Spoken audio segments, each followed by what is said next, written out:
조금 다른 얘기인데 아까 얘기해서 저도 뭐 이준석 의원이 제일 싫어하는 세 가지가 뭘까요? 제일 싫어하는 세 가지. 제일 싫어하는 여태까지 자기가 정치적 자산을 다 걸고 싸웠던 게 뭐예요? 안철수 일단 부정선거죠. 부정선거 그렇지. 네, 보수 진영 내에서 김문수 부정선거 세력이에요. 이준석이 보기에. 그렇지. 두 번째 윤석열이에요. 세 번째 안철수예요. 근데 지금 단일화하자고 하는 사람들이 이 세 가지 요소가 딱 겹쳐져 있는 안 되는 판이고 한동훈 한동훈 뭐라고 부릅니까? 이제 한동훈 전 대표는 이준석 후보는 자기가 한동훈보다 위라고 생각할 거예요.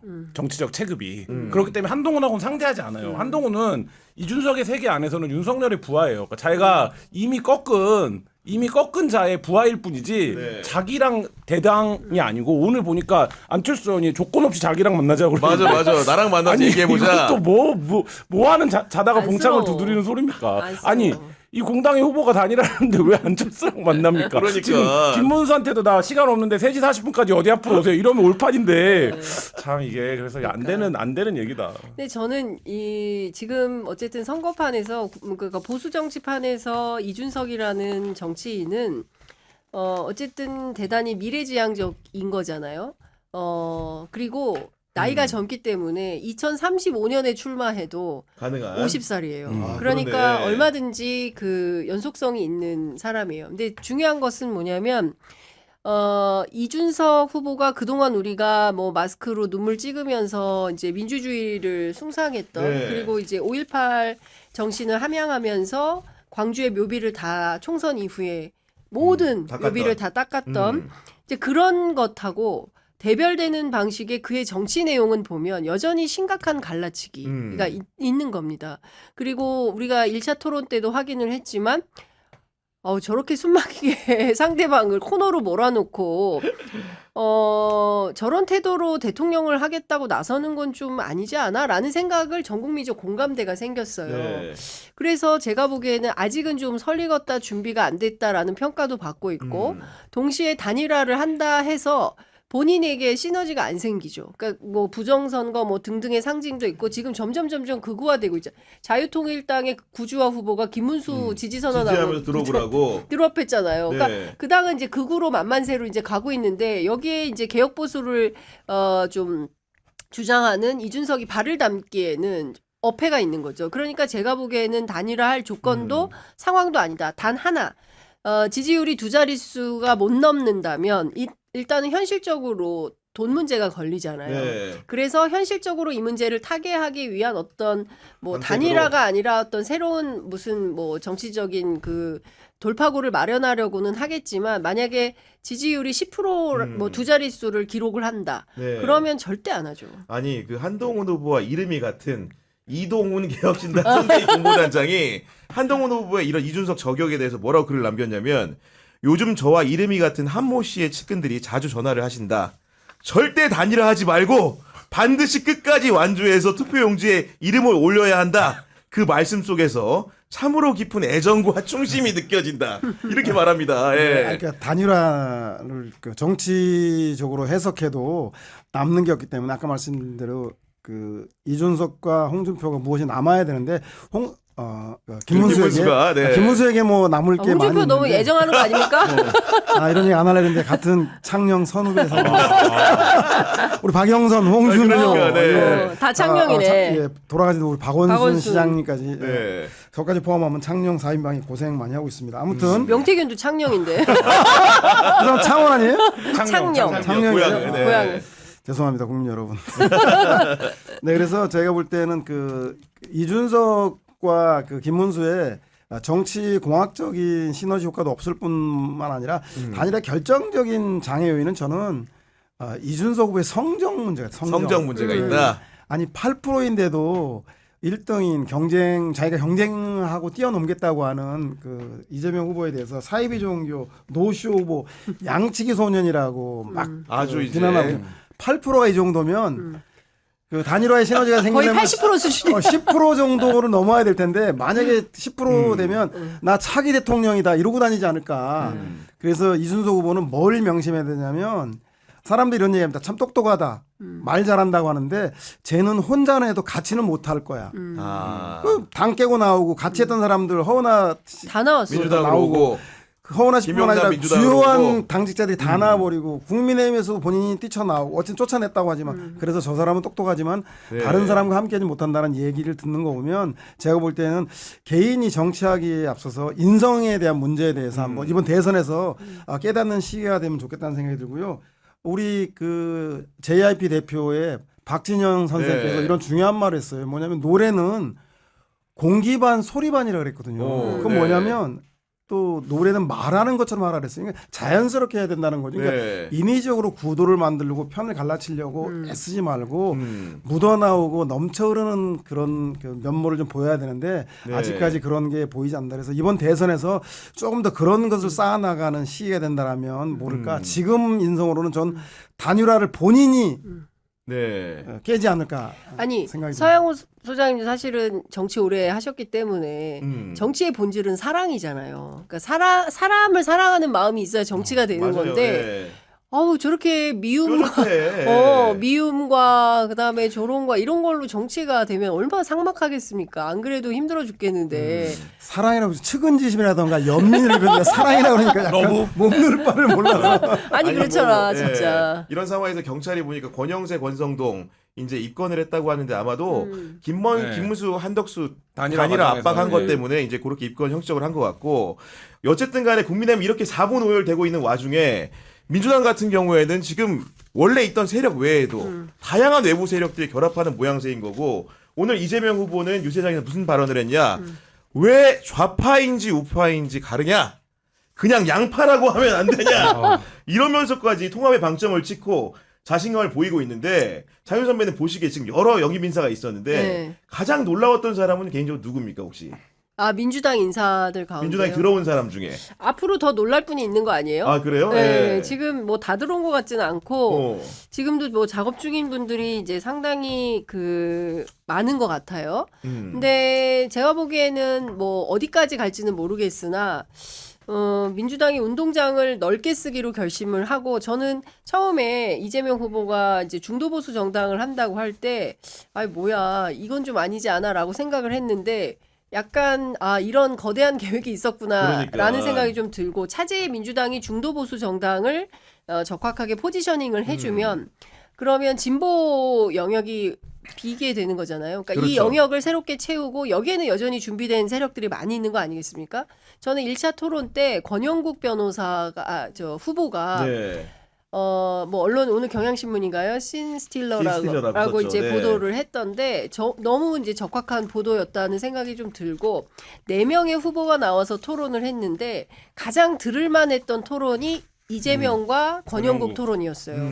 두 사람이 주거니 받거니 하면서 특히 이제 노동 문제 그리고 저는 이준석 후보가 제기했던 뭐 그 지역별 그 차등 최저임금 차등. 최저임금 네. 아니 지금도 수도권이 미어 터지는데 누가 그러면 지역에서 일을 하겠습니까? 그러니까요. 그러면은 이런 거예요. 똑같이 스타벅스 커피가 만약에 5,000원이다. 그러면은 무슨 창녕에 가서 스타벅스 2,500원에 팔 거예요? 아니지 않습니까? 그렇죠. 그 물가는 그런데 무슨 최저임금만 낮으면 누가 그 창녕에서 일을 하겠습니까? 똑같은 업장에서 일을 하는데 전부 서울로 와서 일을 하겠죠. 그럼 말도 안 되는 거를 지적을 하는 게 바로 권영국 변호사였다. 그리고 중대재해처벌법 오늘 뭐 SPC 그 노동자 문제도 또 안타깝게 네. 또 터지고 이랬지만 그 부분에 대해서도 김문수 후보 얘기하는 거 들어보세요. 뭐 위험하다 어쩌다 이런 얘기를 하잖아요. 그러니까 정말 대한민국의 정치 지형이 이번 대통령 선거를 기화로 해서 좀 정상화하려면 민주당이 오른쪽을 확실하게 책임지고 그리고 중도에서 중도 진보까지 포괄하는 새로운 정치 지형이 만들어지면서 네.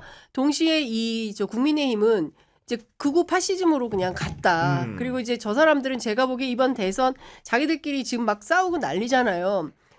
저는 내년 지방선거에서도 그들에게 룸은 없을 거다라는 생각을 해서 자연스럽게 도태되는 길로 갈 아니 수밖에 보태는 없겠다. 여쭤보면 아까 선배가 이제 새로운 인물, 추가적인 인물이 더 있을 때 얘기했는데 김상욱 아무튼간에 그다음에 아까 얘기했던 김용남, 허은하, 문병호 이런 기타 등등인데 그보다도 훨씬 더 참신하고 주로 어떤 종류의 인물을 상정하고 말씀하신 건지 힌트를 좀 주시면. 갑자기 권영국 후보를 얘기하지 않았어요? 아니요.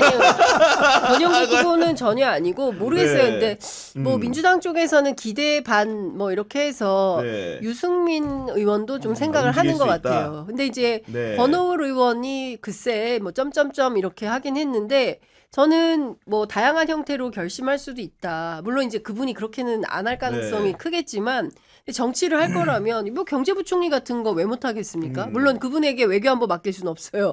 예, 핵무장론을 주장하기 때문에. 근데 경제부총리 같은 경우는 충분히 할 수 있겠죠. 갑자기 불현듯 스쳐 지나간 생각이 혹시 MB가 지지하는 일은 없겠죠? 갑자기 지금 아니 그러니까 저는 뭐 실용적인 분이라 보니까 네. 개별 인사가 누가 더 쇼킹하고 누가 더 새로운 얼굴이 오느냐도 중요한데 네. 저는 오히려 그런 개별 인사들은 정치적으로나 경제적으로나 계급적으로 그 세력을 대표하고 있지는 못하잖아요. 그래서 저는 이번 그 이재명식 빅텐트의 완결형은 저는 5월 17일 날 이재명 후보가 제안했던 개헌? 개헌론이 저는 빅텐트에 출발했다. 개헌 세력들을 보듬기 때문에 개헌 세력은 네. 이라고 아니고. 보지는 않고요. 한국말은 끝까지 들어봐야 되니까. 이것도 옛날 말인가? 개헌을 재개 시점이 5월 17일인데 그 5월 17, 8일 이전으로 제안을 했잖아요. 근데 네. 5월 17일 날 갤럽 여론조사에서 이재명 후보가 51%의 맞아요. 그 지지율이 나오는 시점입니다. 87년 대통령 선거 이후에 갤럽이 여론조사한 대통령 선거 전에서 여론조사했는데 50%를 넘은 유일한 첫 여론조사 발표가 그래요? 예, 갤럽의 조사였습니다. 이 얘기는 뭐냐면 사람들 사이에서 특히 중도층에서 아니 이재명이 의회까지 갖고 있는데 대통령까지 갖게 되면 너무 많이 갖는 거 아니야라고 하는 견제 심리가 발동하기 좋은 그리고 중도층 약간 불안해할 시점에 내가 대통령으로서 모든 권한을 행사하지 않아 나의 권한을 분산시켜 줄 거야라고 해서 국회에 모든 많은 권한을 주는 네. 그래서 개헌은 저는 그런 견제 심리를 완화시켜 주기 위해서 이분이 육참골단이라 그러죠. 네. 자기의 살을 권한을 내주면서 뼈라고 하는 이번 대선에서 압도적 승리를 통해서 국정 동력을 가지고 이기는 것 그 이후까지도 힘있게 추진해 나가겠다는 것이 네. 아닌가. 그 완결편은 저는 대선 막판에 내 힘을 나눠주는 분권과 함께 오는 게 반드시 따라하는 게 있습니다.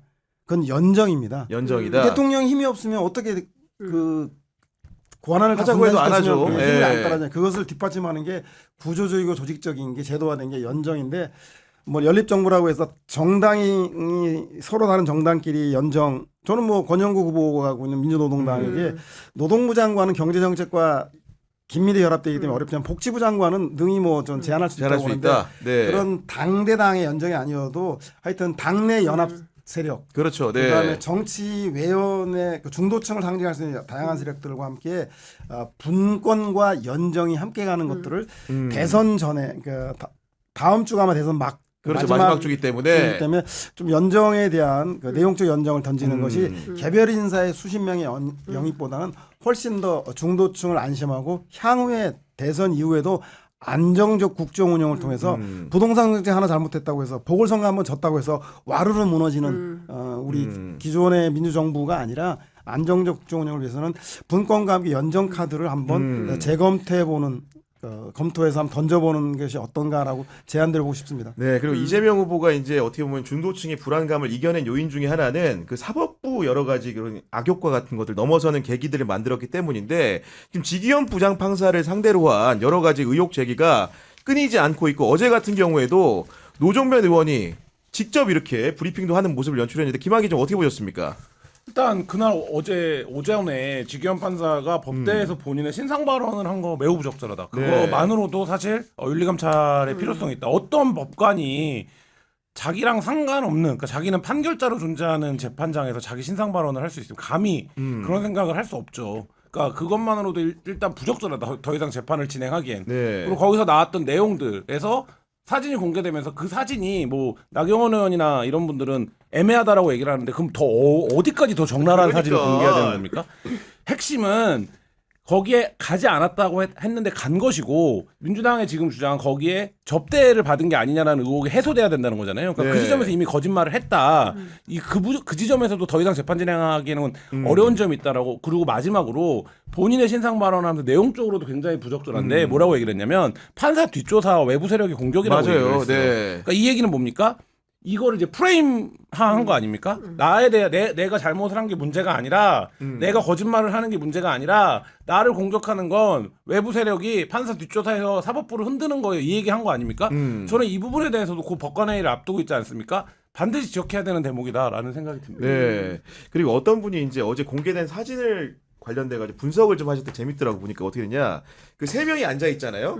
보면 이제 두 명은 모자이크가 돼 있는데 지기현 부장판사가 오른쪽에 앉아 있고 가운데 이제 그 파란 반발티 입은 분이 있고 맨 왼쪽에 있는 분은 이제 쉽게 얘기해서 양복을 입었는데 이렇게 분석을 하더라고.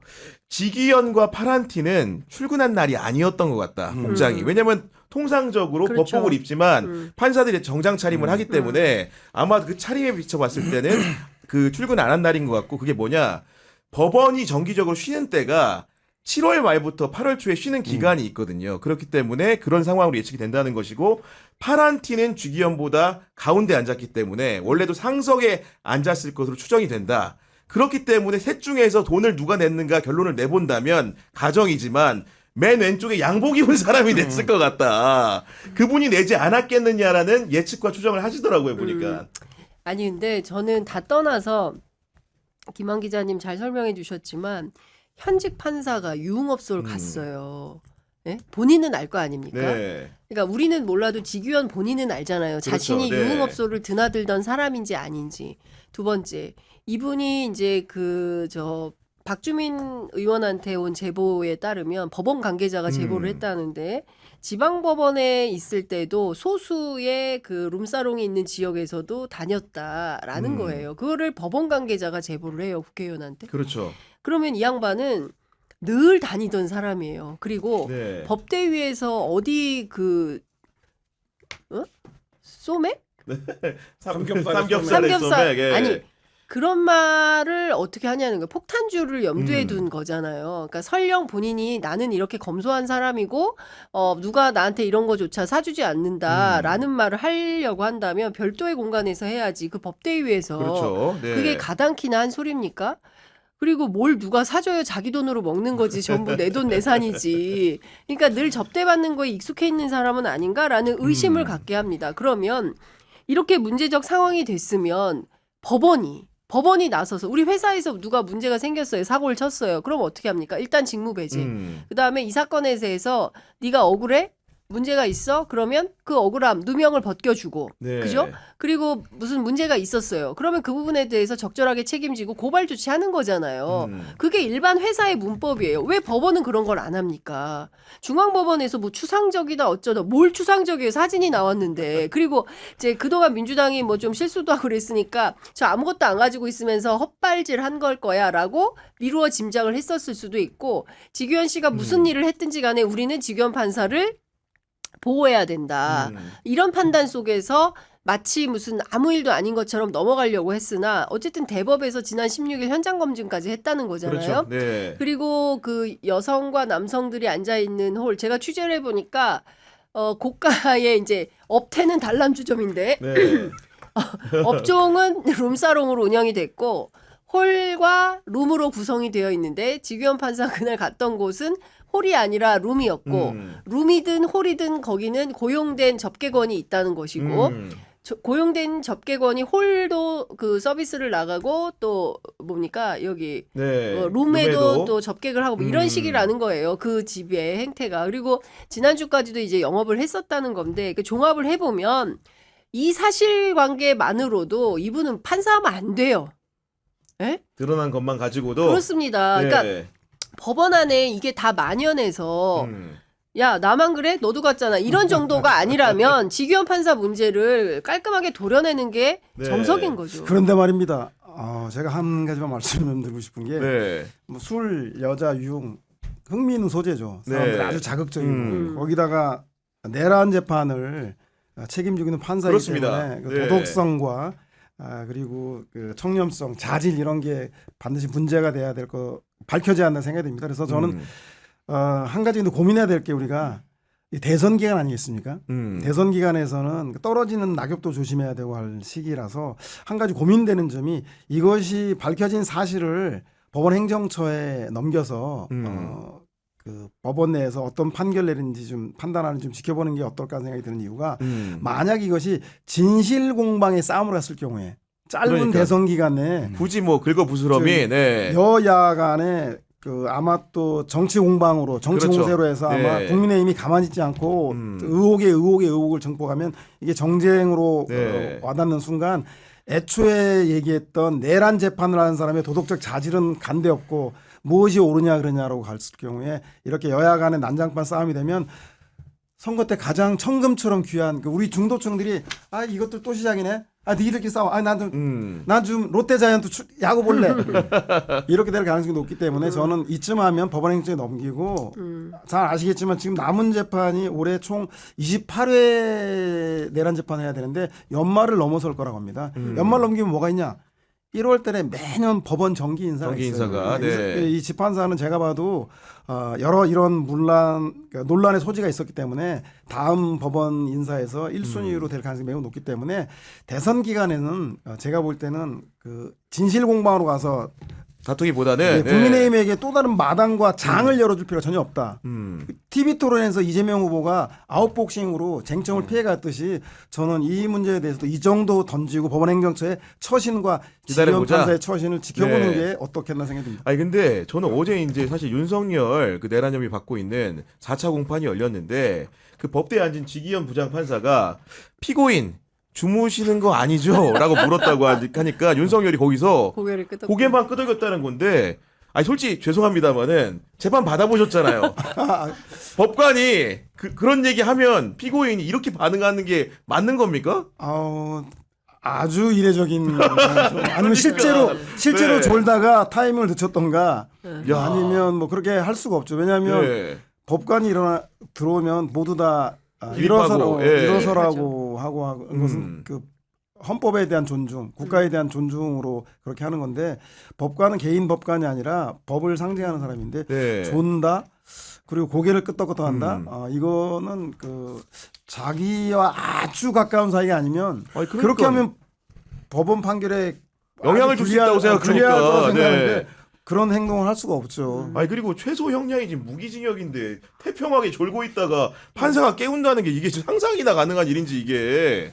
그러니까 이분의 심리 상태를 보여주고 만약에 지기현 판사도 그거를 본인이 캐치했으니까 물어봤을 거 아니에요? 그쵸. 그러니까 진짜 자나 안 자나 확인하려고 물어본 게 아니라 자네 이렇게 이 관점에서 물어본 거잖아요. 그러면 거기서 뭐라고 했어야죠. 그러니까 지금 얘기한 대로 지금 이 재판이 얼마나 엄중한 네. 재판이 뭐 할 수 있는 얘기 있잖아요. 근데 그거 패스했다라는 거는 그런 거고 저는 지기현 판사가 아까 법대에서 했던 얘기랑 지금 이 내란 우두머리 혐의로 앉아있는 이 두 분의 공통점은 뭐냐면 공가사에 대한 구분이 없어요. 그래서 공적인 역할을 수행하는 데서의 윤리감각 같은 게 없어 그러니까, 보여요. 그러니까 네. 이런 장면도 저는 단적으로 네. 같은 장면인데 지금 국민들에게는 어떻게 비춰지고 있는 거냐면 사법부가 저런 거구나. 사법 카르텔 하는데 사법 카르텔이 판사가 그거 하고 나오면 내란 우두머리로 나온 사람도 저렇게 예우해주고 지하로 다니게 해주고 이런 게 다 카르텔이구나. 이렇게 지금 인지가 되고 있는 건데 이 사태의 엄중함을 법관들이 알아야 되는 거예요. 그러니까 이게 만약에 법관들에 대한 사회적 신뢰, 법관들에 대한 사회적 존중이 사라지고 나면 정말 끔찍한 일이 벌어지기 시작할 거예요. 그거에 대한 존중마저 우리 사회가 만약에 네. 벗겨진다면, 그러니까 이게 지기현 개인에 대한 문제가 아니라 법관 전체의 신뢰에서 굉장히 중요한 문제다라는 걸 좀 인지했으면 좋겠습니다. 혹시 지기현 판사가 카톡이나 문자로 형 졸지 마 이렇게 보냈는데 윤석열 전 대통령이 확인을 못 해갖고 이렇게 마이크로 한 건 아닌가요? 아니 지금 뭐 속보가 좀 있는데 법관 대표회의에서 이재명 파기환송 관련해 가지고는 의견 표명이 부적절하다. 그 얘기는 뭐냐면은 굳이 안건으로 구체적으로 논의하지 않겠다 이렇게 좀 이해가 되고 구체적인 안건은 약간 좀 추상적입니다. 재판 독립 침해 우려와 공정성 준수 문제라고 하는데 그건 제가 보기엔 경험칙상 회의 가면 또 개별 사건을 얘기하지 않을 수가 없기 때문에 지켜보면 됩니다. 그 부분들은.